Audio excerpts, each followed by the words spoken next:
క్రీస్తునందు ప్రియమైన దేవుని బిడ్డలారా, ఈనాటి పరిశుద్ధ దినపు దేవుని సందేశం.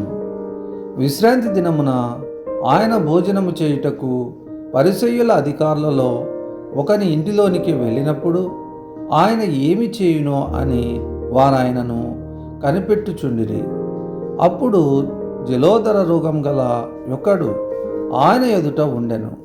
యేసు విశ్రాంతి దినమున స్వస్థపరచుట న్యాయమా కాదా అని ధర్మశాస్త్రోపదేశకులను పరిసయ్యులను అడుగగా వారు ఊరకుండిరి.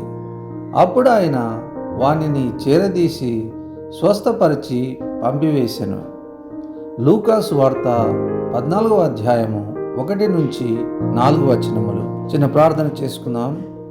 కనికరం గల మా తండ్రి, ఈ పరిశుద్ధ దినమందు చదవబడినటువంటి వాక్య భాగాన్ని అర్థం చేసుకునేలాగున తండ్రి మీకు విధేయత చూపులాగున మాకు జ్ఞానమును దయచేయవలనని యేసుక్రీస్తు వారి దివ్యనామముననే ప్రార్థించి వేడుకొనుచున్నాము తండ్రి, ఆమెన్.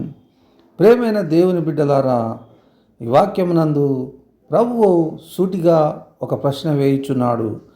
విశ్రాంతి దిన ప్రకారం అనగా ధర్మశాస్త్రంలోని ఆ యొక్క నిబంధనల ప్రకారం లేకపోతే ధర్మం ప్రకారము మరి విశ్రాంతి దినమున మేలు చేయుట ధర్మమా కాదా అని మరి ధర్మశాస్త్ర ప్రవీణులైన ధర్మశాస్త్రోపదేశకులను అడిగినప్పుడు వారు జవాబు ఇచ్చి ఉండలేదు.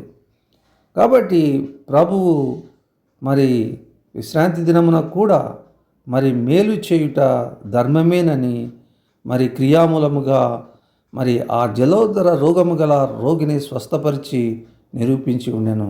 కాబట్టి ప్రేమైన వారలారా, విశ్రాంతి దినమున మేలు చేయుట ధర్మమేనని ఈ వాక్యము ద్వారా మనము తెలుసుకొనుచున్నాము.